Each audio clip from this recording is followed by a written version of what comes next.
सिर्फ तंबीह है उसकी। आए 2-3 हवाला जात देखते हैं, छोटा सा मैसेज मैं दूंगा।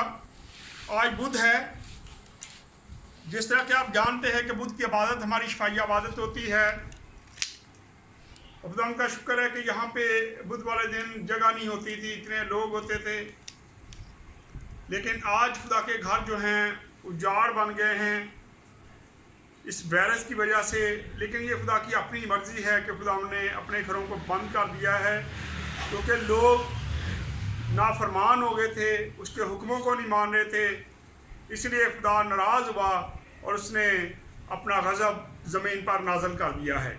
आए तंबी को देखते हैं ज़रा, मेरे साथ निकालें इस्तिश्ना 8 बाब और उसकी 5 और 6 आयत को पढ़ेंगे।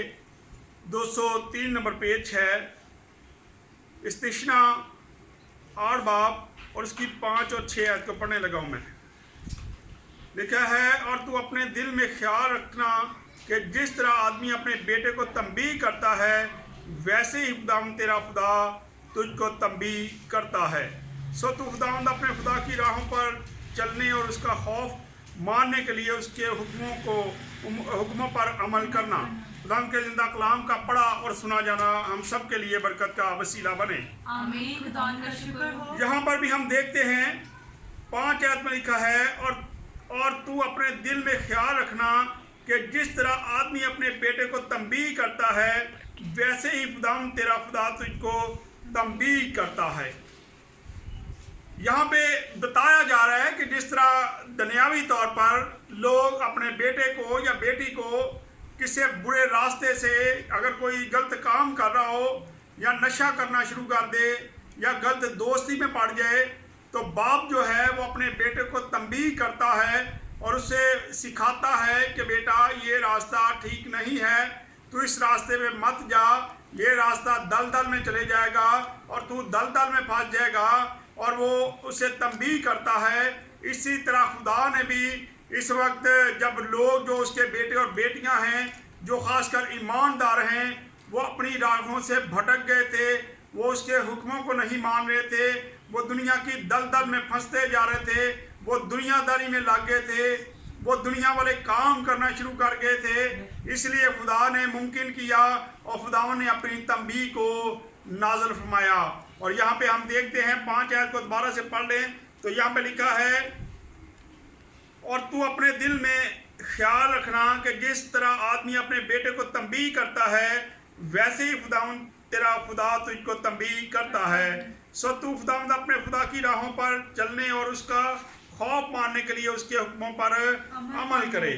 आज खुदावंद की मर्जी है कि हम खुदा का खौफ माने, अपनी ज़िंदगियों में उसका खौफ रखें, उसका डर रखें, और उसी डर और खौफ को पैदा करने के लिए उसने ये वायरस भेजा, ये उसने वबा भेजी, ताकि लोग जो हैं उसके डर और खौफ में अपनी ज़िंदगी को बसर करना शुरू करें। क्योंकि खुदा हमारा बाप है और वो भी बेटे की तरह हमें तंबीह कर रहा है कि तुम लोग भटक गए थे, तुम लोग अपने रास्तों पर नहीं चल रहे थे, जो रास्ता मैं चाहता था तुम उस रास्ते पे नहीं चल रहे थे, तुमने अपनी राहों को बिगाड़ लिया था। इसलिए खुदा ने यह वायरस भेजा और खुदा आज पूरी दुनिया को ये बात सिखा रहा है कि तुम लोग गलत रास्ते पे चल पड़े थे, और खुदा ने अपने हुक्मों को सामने ला रखा है ताकि हम जान जाएं कि हम खुदा के कानून को, उसके आइन को मानना भूल गए थे और हमने अपने कानून तैयार कर लिए थे, हमने अपनी बातें तैयार कर ली थी, हम अपनी ही बातों से काम चला रहे थे, लेकिन हम खुदा के बातों पर गौर नहीं करते थे, हम खुदा को भूल चुके थे। इसलिए खुदा जिस तरह दुनियावी तौर पे अभी हमने पढ़ा है कि एक आदमी अपने बेटे को तंबीह करता है, इसी तरह खुदा हमें तंबीह कर रहा है, पूरी दुनिया को तंबीह कर रहा है, और वो कह रहा है कि तुम सीधे रास्ते पे आ जाओ और मेरे हुक्मों को मानना शुरू कर दो। आज बहुत ज़रूरी है कि हम उसके हुक्मों को मानते हुए उसी तंबीह को मान लें और उसकी बात को मानते हुए अपनी ज़िंदगियाँ बसर करना शुरू करें। आए मेरे साथ 1-2 हवाले हम देखेंगे ज़रा। ज़बूर 94 उसकी 10 से 12 आयत पढ़ेंगे। पेज नंबर है 639। 10 ऐसे पढ़ना शुरू करेंगे तो लिखा है, क्या वो जो कौमों को तंबीह करता है और इंसान को दानिश सिखाता है सज़ा ना देगा। यहाँ पे हम देखते हैं लिखा है, क्या वो जो कौमों को तंबीह करता है और इंसान की दानिश सिखाता है सज़ा ना देगा। बेशक खुदा इस वक्त अपनी तंबीह में हमें सज़ा भी दे रहा है और हमें झिड़क भी रहा है, और लेकिन हमें समझ जाना चाहिए कि हम खुदा की तंबीह को हकीर ना जाने, ताकि खुदा जल्द अज जल्द इस वायरस को ख़त्म कर दे। और फिर 11 आयत में लिखा है, खुदावंद इंसान के ख्यालों को जानता है कि वो बातिल हैं। खुदावंद इंसान के ख्यालों को जानता है कि वो बातिल हैं। बेशक खुदा इंसान के जो ख्याल हैं वो आवारा हैं, वो बातिल हैं, उन बेमैनी नहीं हैं, वो ऐसे ही अपने ख्यालों में खोया रहता है। अगर हम चर्चिज में देखते थे कि लोग आके चर्च में बैठे होते थे, लेकिन के ख्यालात कहीं और होते थे, सोच उनकी कहीं और होती थी। इसलिए खुदा को गुस्सा आया और खुदा ने अपनी तंबीह को नाज़िल फरमा दिया है। और फिर 12 आयत में लिखा है, ए खुदावंद मुबारक है वो आदमी जिसे तू तंबीह करता है और अपनी शरीयत की तालीम देता है। आए हम कैसे खूबसूरत ये हवाला जात हैं। लिखा है, मुबारक वो आदमी है जो खुदा जिनको तंबीह करता है, क्योंकि खुदा के कलाम में लिखा है, जिसे खुदा प्यार करता है उसी को डांटता है और उसी को तंबीह करता है।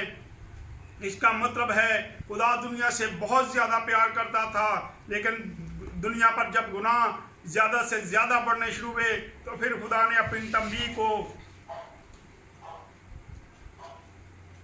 ज़ाहिर किया और खुदा ने अपने गज़ब को नाज़िल फरमाया, ताकि लोग जो हैं और ज़्यादा गुनाह ना करें बल्कि उसकी तरफ वापस फिर जाएं। और आज हम देखते हैं बहुत सारे घराने जो हैं वो पूरी फैमिली बैठ के इबादत करती है। खुदा ने अपने घर बंद कर लिए, लेकिन लोगों के घर जो हैं वो इबादत के लिए खुल गए और लोग अपने अपने घरों में बैठ के इबादत करते हैं और उसे याद करते हैं और अपने गुनाहों का इकरार करते हैं। लेकिन बहुत ज़रूरी है कि तमाम लोग जो हैं वो खाकसार बन जाएं, ज़मीन पर बैठ के दुआ करें, उसके आगे झुकें, उससे कहें कि खुदावंद हम गुनाहगार हैं और खुदावंद तो हमें माफ़ कर। आए एक और हवाला ज़रा देखते हैं, ज़बूर 118 और उसकी 17 से 20 आयत तक पढ़ेंगे तो यहाँ पर भी लिखा है, मैं मरूंगा नहीं बल्कि जीता रहूँगा और खुदावंद के कामों का बयान करूँगा। बेशक आज कोरोना वायरस भी दुनिया में आ चुका है, बहुत सारी मौतें हो रही हैं, लेकिन खुदावंद का कलाम बताता है कि मैं मरूंगा नहीं बल्कि मैं उसके कामों का बयान करूंगा। और आज लोगों को चाहिए जब हम जिंदा हैं तो आज हम खुदावंद के कलाम के मुताबिक अपनी ज़िंदगियां बसर करें और उसके कामों को बयान करें, उसके कलाम को बयान करें कि खुदावंद हमसे क्या बात करना चाहता है और खुदावंद ने क्यों तंबीह करना शुरू की है, क्यों वह गुस्से में आया है और क्यों उसने डांटना शुरू कर दिया है। और फिर 18 आयत में लिखा है, खुदावंद ने मुझे सख्त तंबीह तो की लेकिन मौत के हवाला नहीं किया। यहाँ बड़ा खूबसूरत ये आयत है, बड़ी खूबसूरत आयत है। लिखा है, खुदावंद ने मुझे सख्त तंबीह तो की लेकिन मौत के हवाला नहीं किया। बेशक आज सख्त वबा है, सख्त परेशानी में हम मुब्तला हैं, हर वक्त हम लोगों को डरते हुए परेशान होते हैं, हम लोगों को मिलते हुए डरते हैं, परेशान होते हैं। लेकिन लिखा है कि उसने हमें मारा नहीं है, उसने तंबीह तो शुरू की है, लेकिन आज भी वो अपने लोगों से प्यार करता है और उन्हें सिखा रहा है कि तुम वापस अपने रास्ते पे आ जाओ, जहाँ पे मैं चाहता हूँ उस रास्ते पे चलना शुरू करो। और खुदा हमें तंबीह से, अपनी छड़ी से वापस लाना चाहता है। और फिर 19 आयत में लिखा है, सदाकत के फाटकों को मेरे लिए खोल दो, मैं उनसे दाखिल होकर खुदा उनका शुक्र करूँगा। बेशक ऐसा ही होगा, जल्द ये वायरस ख़त्म हो जाएगा और हम खुदा की सदाकत के रास्तों पर चलेंगे और दोबारा से चर्चिज़ में आएंगे और चर्चिज़ में आके खुदा का शुक्र अदा करेंगे और शुक्रगुजारी की बातें होंगी। ये खुदा के कलाम की बातें हैं। आज हमें परेशान होने की ज़रूरत नहीं है, लेकिन अगर हम सब मिलकर तौबा करें, उसके कदमों में बैठें, उसके आगे सरनगू हो जाएं, तो आज वो इस वायरस को ख़त्म करने की कुदरत रखता है और उसी ने ये वायरस ख़त्म करना है और वही तंबीह कर रहा है।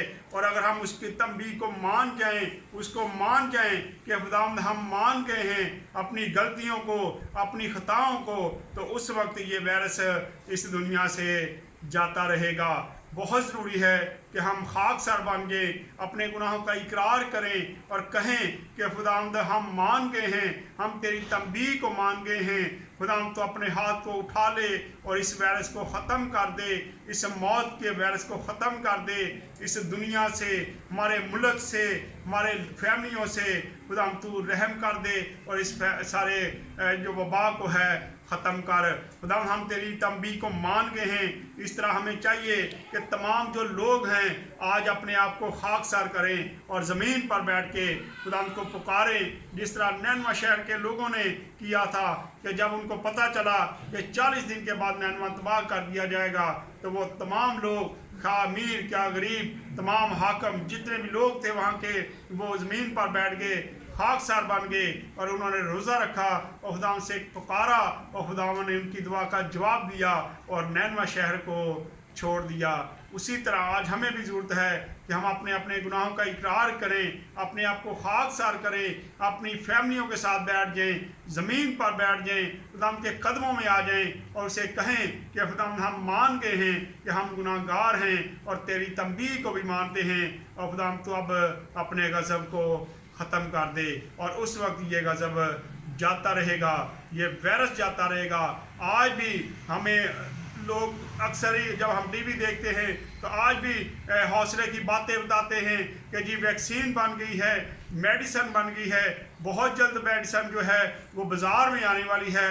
लेकिन मेरे अजीज़ों, ऐसा कोई मसला नहीं है, कोई मेडिसन आने वाली नहीं है। मेडिसन सिर्फ हमारे खुदा के पास है और वो मेडिसन यही है कि हम तौबा करें और अपने आप को खाकसार करके उसके आगे सरनगू हो जाए और उसे कहें कि खुदावंद हम तेरी ताकत को मान गए हैं, खुदावंद तो हम पर रहम कर दे और इस वबा को ख़त्म कर दे। तू ही इस वबा को ख़त्म करने की ताकत रखता है। जब हम इकरार कर लेंगे तो उस वक्त ये वायरस दुनिया से जाता रहेगा। आए खुदावंद इस कलाम के वसीला से खुदावंद हम सबको बरकत दे। आए अपने सरों को झुकाएंगे और दुआ करेंगे। और मेरे साथ अपने हाथ बांध दें और